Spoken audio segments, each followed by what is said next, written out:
तारण तरण जियाय, भव दधि तट तट ले चलो, करुणा कर जिनेराय।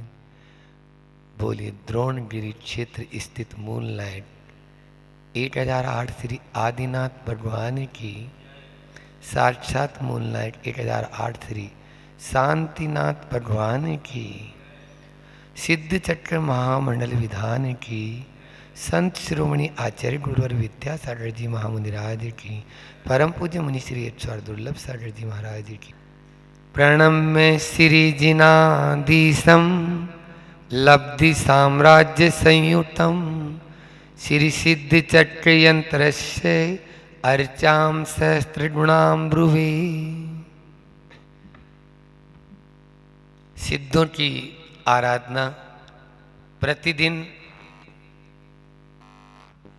दुगनी दुगनी करते हुए आज हम सब 256 अर्घ्य तक पहुँचे हैं और कल 512 और नरसों परसों 1024। हाँ, 2 दिन का मेला, बाकी तो सब फिर वापस वही अपना। तो यह सिद्धों की आराधना में यहाँ पर मंडलाचरण जो था उसका अर्थ मैंने बताया था। सिद्ध प्रभु कैसे होते हैं और सिद्धों के द्वारा हमें क्या प्रेरणा मिलती है, ये आप लोगों के सामने रखा।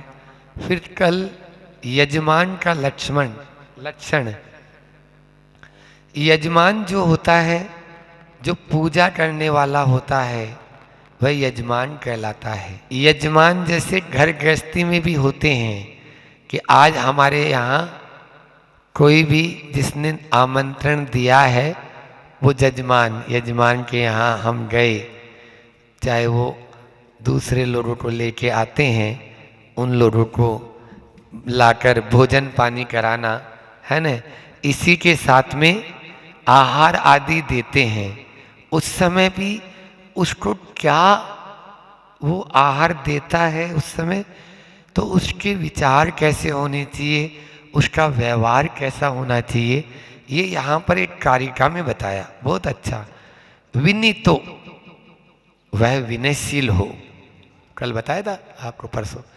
बुद्धिमान, विवेकशील हो, आज फिर से आएगा भी बुद्धिमान का लक्षण। तो प्रीतो, प्रीति करने वाला हो, प्रेम करने वाला हो, बात बात में उखड़ने वाला नहीं हो।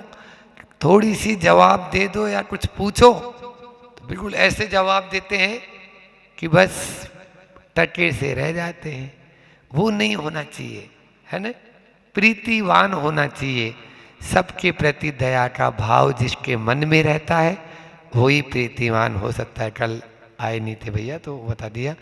न्यायोपात धनो, न्याय से उपार्जित धन जिसका हो, ऐसा वह यजमान कहलाता है।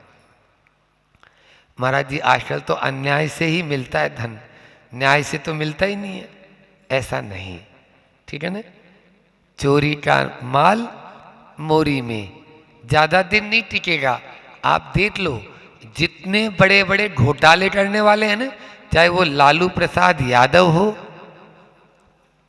चाहे वो लालू प्रसाद यादव हो, और चाहे वो हर्षद मेहता हो, और अभी कौन था वो मोदी जो भग गया, बाहर चला गया था ना एक, हाँ, कोई बहुत बड़ा घोटाला करके 5,000 10,000 करोड़ का विदेश में छिपा हुआ बैठा हुआ है। क्या जिंदगी है, क्या कर लिया बताओ। 10,000 करोड़ का घोटाला हो भी गया है, उसको तो रोटी तो वही 2 मिल रही है ना सुबह शाम, उतना ही ले रहा है वो, लेकिन कुछ नहीं। इसलिए न्याय से उपात धन।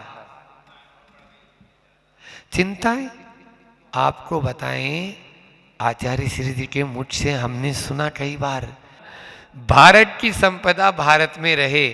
आज जो स्विस बैंक होते हैं, जो विदेशों में जो बैंक होते हैं, उन बैंकों में नेताओं का इतना पैसा है कि एक भारत सोने की चिड़िया नहीं, भारत जो सोने की चिड़िया थी ना, तो एक ऐसा भारत तैयार नहीं ऐसे 8-10 भारत तैयार हो जाएंगे यदि वो पूरा पैसा जो है वापस भारत में आ जाए तो। अब बताओ, और वहां पर एक नियम और है, वो पैसा उसी को मिलेगा जिसने रखाया है।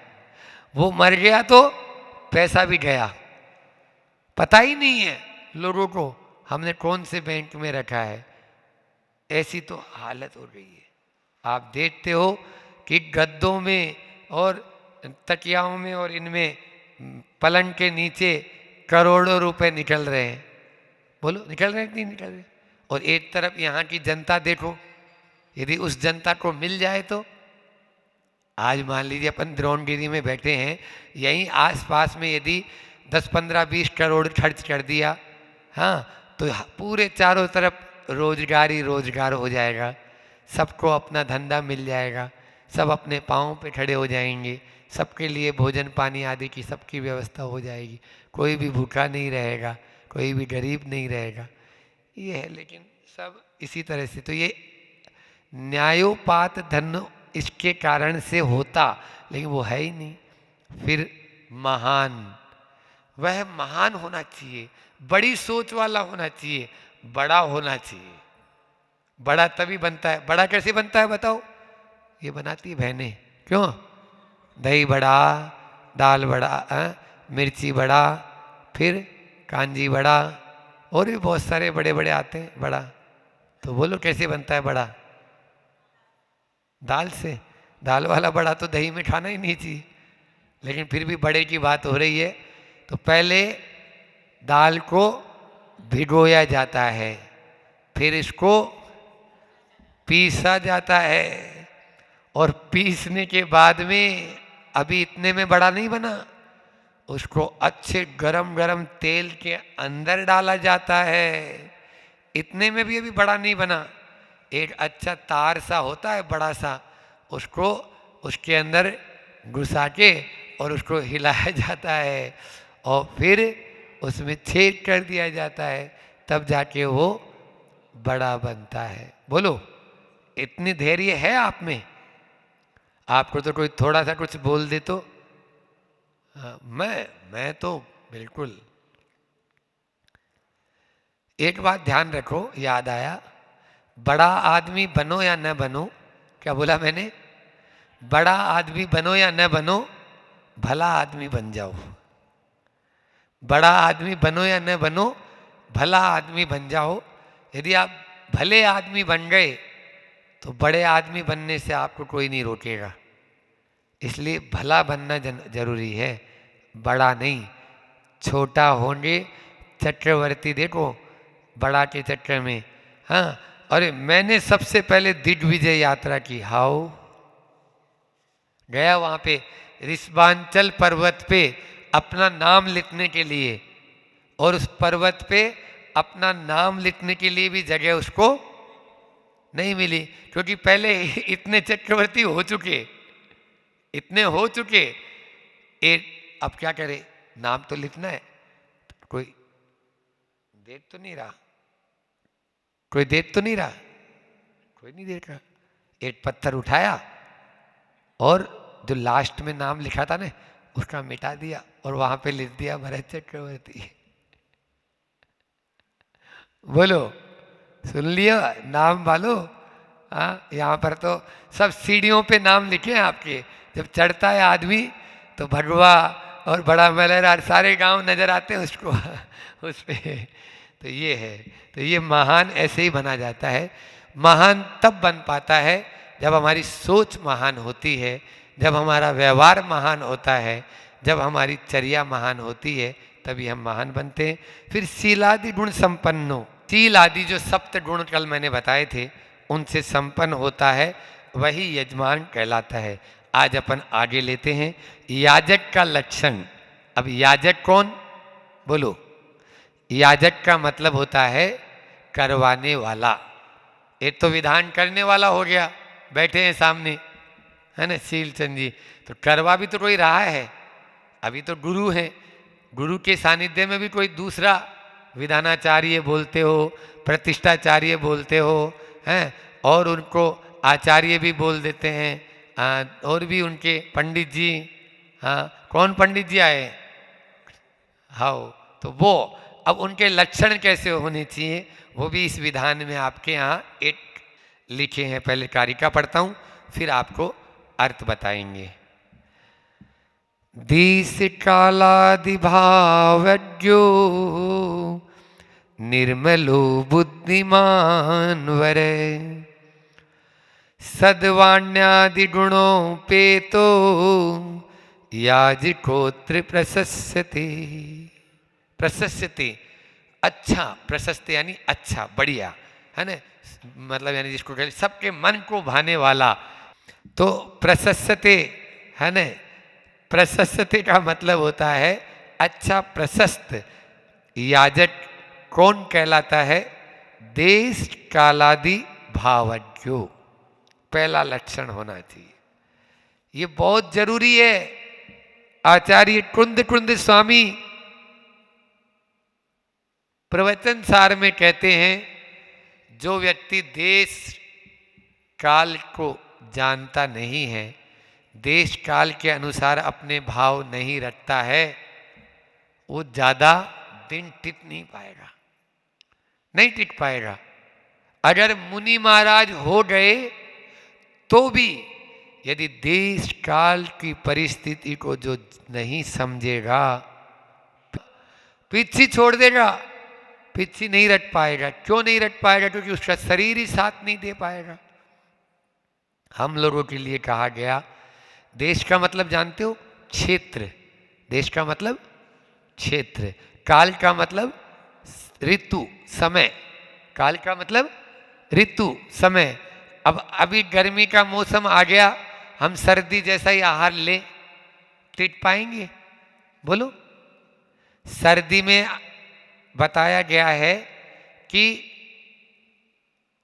3 भाग पानी, 3 भाग भोजन और 1 भाग पानी तो भी चल जाएगा। लेकिन गर्मी में 3 भाग पानी और 1 भाग भोजन, यदि ठूस ठूस के आ गए भोजन, भोजन तो आचार्य श्री जी कहते हैं, बेटा अपने पंचम काल चल रहा है, ऐसे इशारा करने में कोई दोष नहीं है। रोटी तो वो खिला देगा, भापला भी खिला देगा, आपको अच्छा बड़ा भी खिला देगा, दही का दाल बड़ा दाल के अंदर डाल के, है ना, लेकिन पानी नहीं देगा वो। तो तुम अंजुली बंद कर लेना और थोड़ा सा ऐसे इशारा कर देना कि पानी दे दो। और आप लोग सोचते हैं कि पानी पीने हमारे यहाँ आए क्या? क्यों यही सोचते हैं?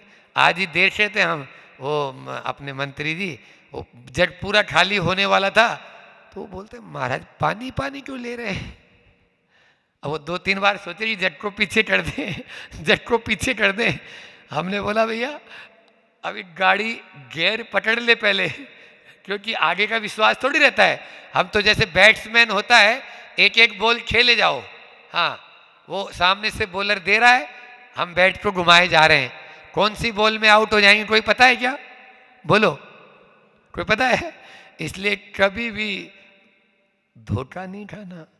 हाँ हम तो मुनि महाराज जी हैं, हर चीज धोखे खाते हैं। क्या बोला मैंने? कभी भी धोखा मत खाना। हाँ मुनि महाराज जी है, या जो श्रावक है, अच्छे श्रावक, शुद्धि श्रावक, इधर बुंदेलखंड की तो परंपरा ही है कि हर चीज को धोखे ही खाते हैं। जो धोखे खाएगा वो स्वस्थ रहेगा और जो धोखा खाएगा वो अस्वस्थ हो जाएगा। समझ आ रहा है? तो यहाँ पर क्षेत्र की बात चलते हुए आचार्य कुंद कुंद कह रहे हैं, तुम उस क्षेत्र का, तुम उस काल ऋतु का पहले से अनुमान कर लें। एक संस्मरण याद आ गया आप लोगों के पुण्य से। आचार्य श्री जी के पास में एक छुल्लक जी आए। कौन आए? दक्षिण से आए। आचार्य श्री जी आप अपनी शरण में ले लो। ठीक है भैया रहो। शुरू की बात है, बहुत पहले की, 50 साल मतलब 40 साल पहले की। अब वो छुल्लक जी कुछ दिन रहे, चोटे वाले बता ही देते हैं आके कि ये महाराज जी ऐसे हैं, वो महाराज जी ऐसे हैं। सो आचार्य श्री जी के कान में आवाज आ गई, ये महाराज तो खाली चावल लेते हैं और बाकी कुछ नहीं, इनका तो और गेहूं का और बाजरा और इनका सबका त्याग है। अब आचार्य श्री जी बोले उन छुल्लट जी से कि भाई चावल अकेले लेते हो, ऐसा क्यों, राजस्थान की बात है। तो बोले नहीं, वो बाकी अनाज का मैंने त्याग कर दिया। वो क्या हुआ, दक्षिण से आए थे, तो दक्षिण में क्या होता है, वहां चावल ही ज्यादा खाया जाता था। बोले सुनो, आप दक्षिण में रहते थे तो बात अलग थी, उधर की जलवायु समशीतोष्ण है। आप यहाँ राजस्थान में रह रहे हो, यहाँ पे तो गेहूं बाजरा मक्का जो ये खाया जाता है ऋतु अनुसार। यहाँ पर चावल तो लास्ट में देते हैं थोड़ा सा, चावल का मतलब भोजन पूरा हो गया। अरे कोई ने पहले चावल परस दिए पंगत में तो फिर देखो क्या तमाशा होता है। अरे पापड़ और चावल सबसे पहले आ गए, क्यों, हमारी बेइज्जती करने के लिए बुलाया था क्या तुमने? तुम्हारे यहाँ लड्डू पेड़ा नहीं बने क्या? शुरू में तो पूड़ी रोटी भी नहीं, पूड़ी भी नहीं। हम जब छोटे थे पंगत में जाते थे तो पहले केवल मात्र लड्डू, आपके ये जलेबी और ये मीठा जो बनता है ना, ये चलेगा अभी जब तक पेट नहीं भर जाए। उसके बाद में थोड़ा बहुत फिर ले लिया क्या, पूड़ी और सब्जी, और फिर लास्ट में थोड़े से दे दिए चावल और पापड़। ये सिस्टम था और सही भी है। साल 6 महीने में एक बार तो पंगत में आए और तुम पूड़ी और ये पहले से लेके आ गया क्या, इसके लिए आए थे क्या? अभी ये तरह थोड़ी है जो रोज रोज ही हलवा पूड़ी बन रही है हर घर में, वो नहीं। तो आया समझ में। तो अब वो महाराज जी आचार्य श्री जी उनसे बोले कि भैया इधर की जलवायु तो ऐसी है। नहीं नहीं आचार्य श्री जी, हम तो चावल ही का ही, हमारा नियम है चावल का ही रखेंगे। हाउ, अब गुरु जी तो हाउ बोलना जानते हैं। दूसरे दिन आड़ लेके आए, बोले बांध लो। बोले क्या? बोरा बिस्तर। उनसे बोले बांध लो। बोले क्या? बोले बोरा बिस्तर। बोले क्यों? बोले दक्षिण जाना है, इधर नहीं रहना आपको, आपको दक्षिण का ही भोजन आपका उधर का ही है, तो आप उसी तरफ विहार करें, यहाँ नहीं रहे। ये है क्षेत्र का प्रभाव, समझ में आया? इसलिए क्षेत्र को जानने वाला पहले होना चाहिए पंडित, तब वो विद्वान कहलाएगा। अरे क्षेत्र का परिचय नहीं है, इस क्षेत्र में यहाँ पर आओगे आपके इस तरफ द्रोणगिरी साइड में, तो इधर क्या बनता है, लचका है, ठडुला और ओरिया। आज ओरिया दिया था ना, ओरिया। अब आप सोचो कि इधर में कोई अपन स्पेशल दूसरे तरह कोई चला लें तो न आपका शरीर चल पाएगा और न आप खुद चल पाएंगे, और न उस दाता भी नहीं दे पाएगा ना। जो जहाँ जैसा बनता है उस क्षेत्र के अनुसार ही आपको ग्रहण करना चाहिए। तभी काल को भी जानने वाला होना चाहिए। ये तो आहार संबंधी बता दिया। ऐसे ही पंडित से संबंधित क्षेत्र के बारे में मान लीजिए, जिस क्षेत्र में जो परंपराएं चलती है उनके अनुसार करो, है ना। हमसे लोगों ने अभी इधर पूछा, जैसे हीरापुर में, बछुआ में, महाराज जी हम चौके के बाहर खड़े हुए या मंदिर के बाहर? मैंने बोला ये कौन सा प्रश्न आ गया भाई। मैंने बोला आपके यहाँ जो परंपरा चलती है उसके अनुसार। अब हम तो पहले बार आए हैं यहाँ पे। आपके यहाँ यदि मंदिर में खड़े होते हो तो आप मंदिर में खड़े हो जाओ, आपके यहाँ घर पे खड़े होते तो आप घर पे खड़े हो जाओ, है ना। ये सिस्टम होना चाहिए।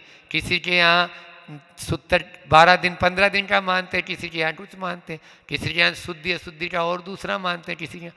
तो ये सब क्षेत्र के अनुसार होता है। इसमें हम अपनी विद्वता या अपनी पंडिताई लगाएंगे तो 2 दिन बाद में ही फिर दूसरा शीलचंद जी बोलेंगे महाराज जो कौन सो, अब हमारे चल रहे तो इतने अच्छे से, बीच में कौन सी टांग अड़ा दी, तो वो नहीं।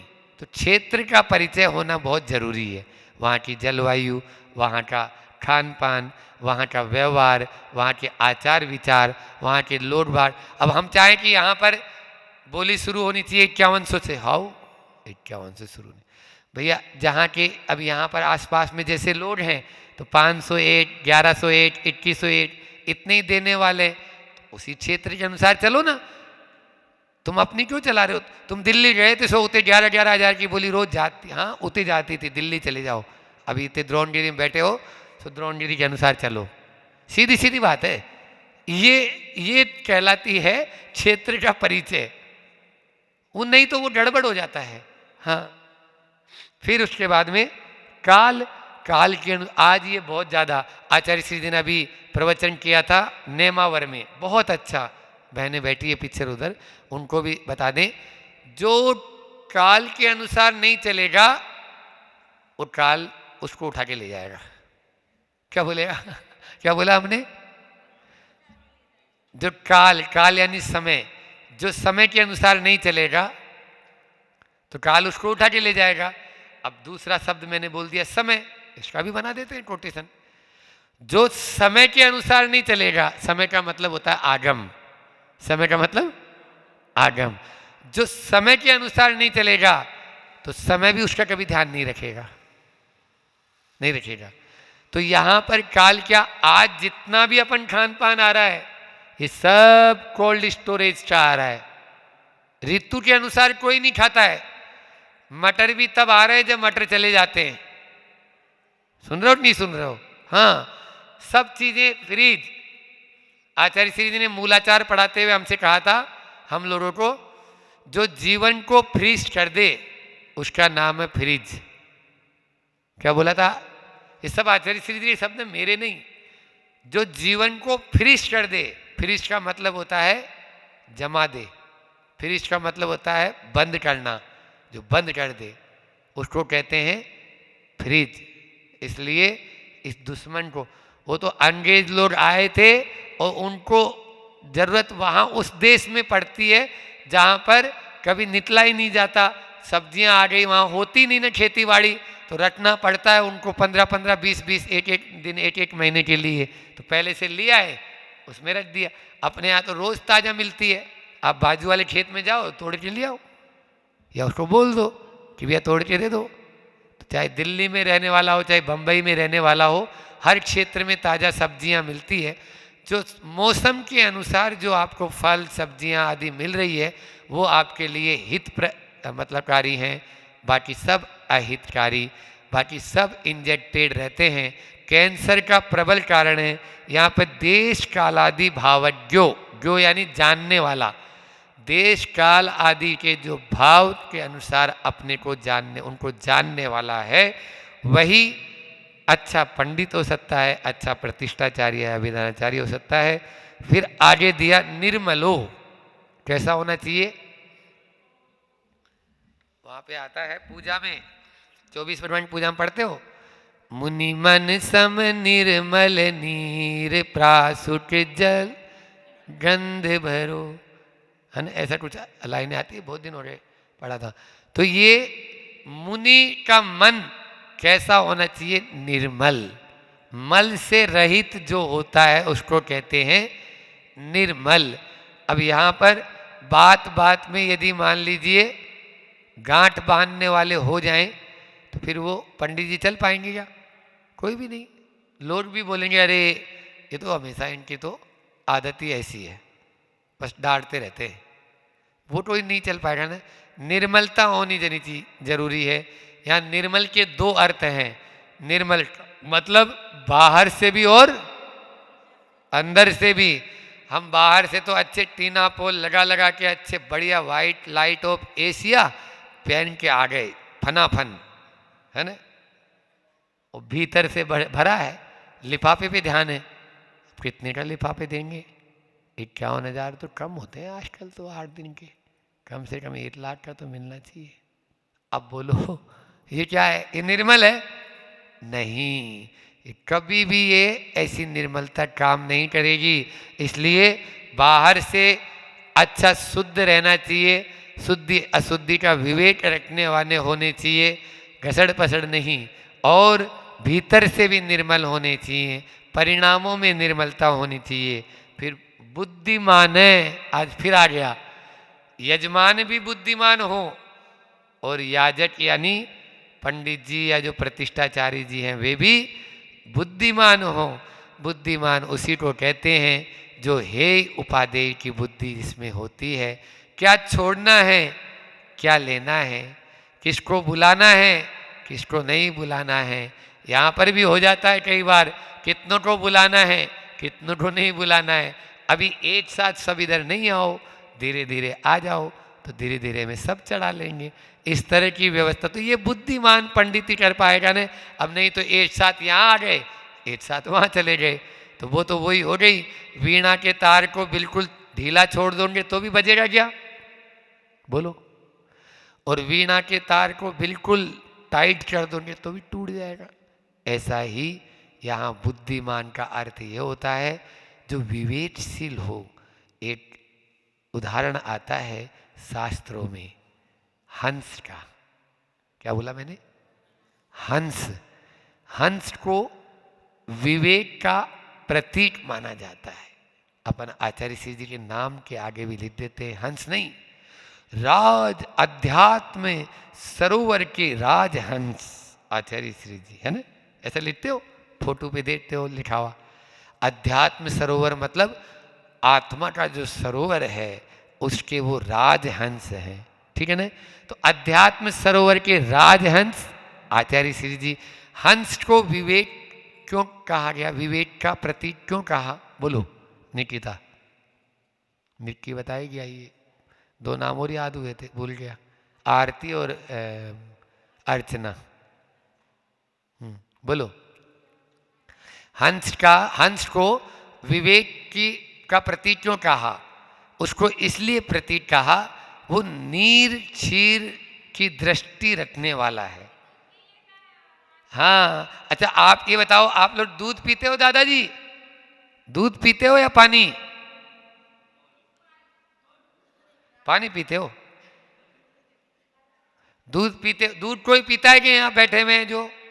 बोलो दूध कौन पीता है, हाथ ऊंचा करो पहले तो। किसी ने दूध पिया कभी? हाथ ऊंचा करो।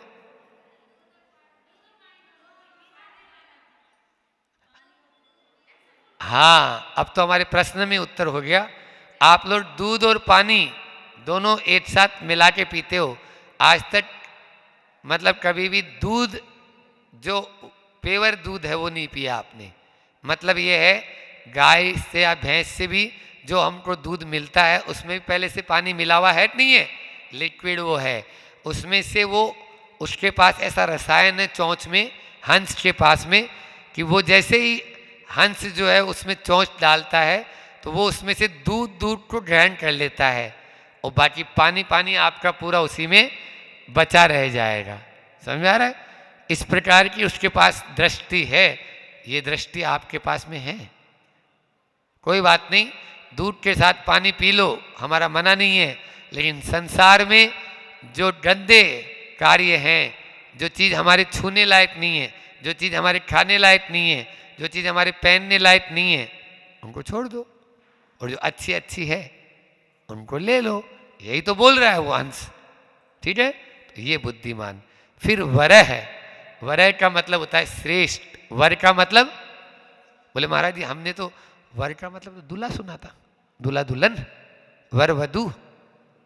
वर वधु नहीं होता, वर और वधु। तो वधु का मतलब तो वो जो दुल्हन होती है उसको वधु बोलते हैं, और वर का मतलब दूल्हा। तो फिर आप क्या आपने पढ़ा नहीं क्या महाराज जी? पढ़ा है हमने भी, वर के कई अष्ट है, लेकिन यहाँ पे वर का मतलब है श्रेष्ठ। क्या है? श्रेष्ठ। श्रेष्ठ का मतलब होता है जो मतलब श्रेष्ठता जिसमें विद्यमान हो, ऐसा व्यक्ति विशेष वो पंडित बनेगा, है ना? ऐसा नहीं कि उसमें कुछ भी श्रेष्ठता नहीं है। गुणों में जो ज्येष्ठ और श्रेष्ठ होते हैं वही तो वर कहलाता है। आज समय सागर जी महाराज जी की जो ये दीक्षा भूमि है द्रोणगिरी, उन समय सागर जी महाराज में कितने गुण हैं, इसलिए बोलते हैं वो ज्येष्ठ भी हैं, यानी वर भी हैं और श्रेष्ठ भी हैं। समझ में आया? तो वर का मतलब श्रेष्ठ, जिसके पास गुण ज्यादा हो, ठीक है ना, और अवगुण कम। अवगुण जिसके पास में बिल्कुल नहीं होंगे वो वर कहलाएगा। इसलिए वर बनना है, श्रेष्ठ बनना है, तो हमें गुणों की ओर दृष्टि रखना है, अवगुणों की ओर नहीं।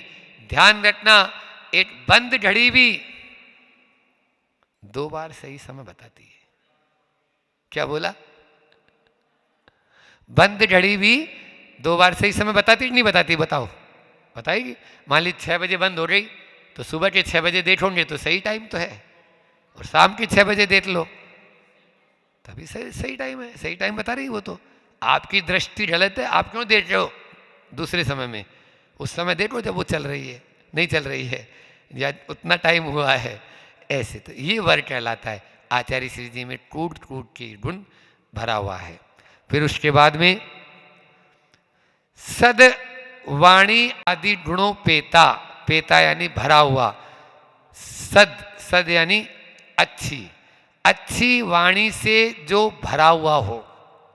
अच्छी, आप लोग भजन गाते हो ना, मीठी रस से भरी रे गुरु वाणी लागे, जिन वाणी लागे मन प्यारो प्यारो, आचार्य श्री जी की वाणी लागे।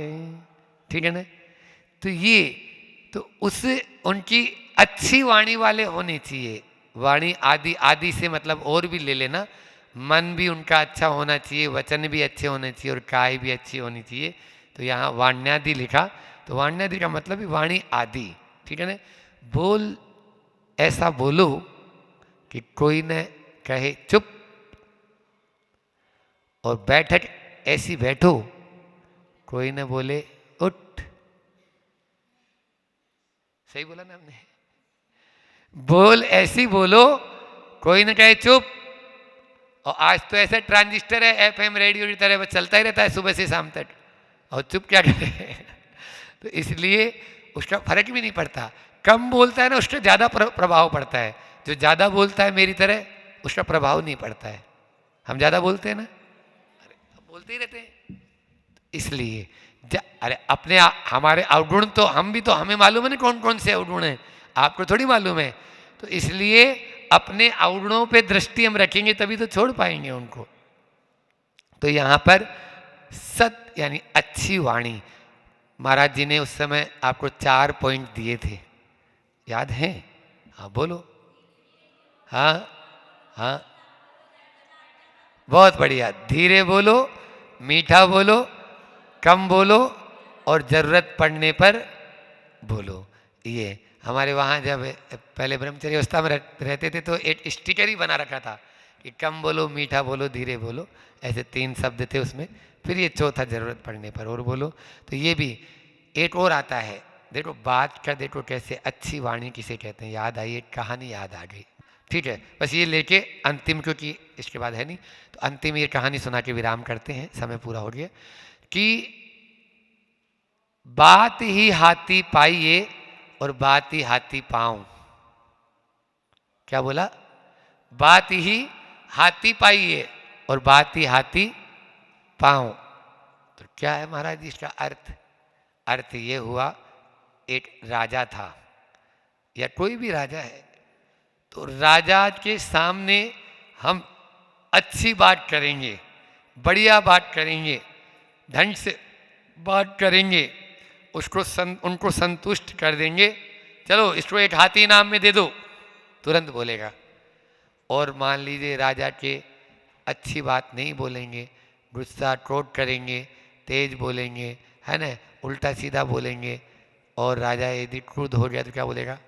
चलो इसको हाथी के पैर के नीचे डाल दो। तो बात ही हाथी पाइए और बात ही हाथी पाँव। पाँव का मतलब पैर, हाथी का पैर, तो हाथी के पैर के नीचे कुचला देंगे उसको। जैसे कौन को कुचलाया था बताओ, मालूम है आप लोगों को? मेंढक तो कुचल ही गया, उसको कुचलाया नहीं। हाँ, पंडित टोडरमल जी, पंडित टोडरमल जी जो हुए हैं बहुत अच्छे विद्वान हुए थे, मोक्ष मार्ग प्रकाशक जिन्होंने लिखा, उनका हाथी के नीचे उनको कुचलाया गया था, क्योंकि राजा उनसे बहुत ज़्यादा क्रुद्ध हो गया था। लेकिन वो धर्म के बाद में उन्होंने ऐसा नहीं किया था कोई काम, लेकिन धर्म का वो रक्षा चाह रहे थे। जैन धर्म के बारे में वो उन्होंने कहा कोई बात, तो राजा जो है जैन धर्म का विद्वेषी था। तो इसी प्रकार से पहले मुनियों को, पंडितों को बहुत हानि कर दी जाती थी। इतना ही रखते हैं, सद वाण्यादि गुणों पे था, उनसे भी वह गुणों से भरपूर होना चाहिए। याज कह अत्र प्रशस्ते, यहाँ पर उसी पंडित की प्रतिष्ठा प्रशंसा की गई है जो इन गुणों से विभूषित हो। कल गुरु के लक्षण भी बताएंगे कि फिर गुरु कैसे होनी चाहिए, क्योंकि यहाँ तीनों हैं। यजमान हो ही गए, नहीं देवशास्त्र गुरु तो है ही, यजमान हो ही गए, कराने वाला भी है और जो कर रहा है वो भी है, और जिनके सानिध्य में हो रहा है वो भी हैं। उनके भी लक्षण आज नहीं, इंतजार करो, अगली कारिका में बताएंगे। बोलिए अहिंसा परमो धर्म की।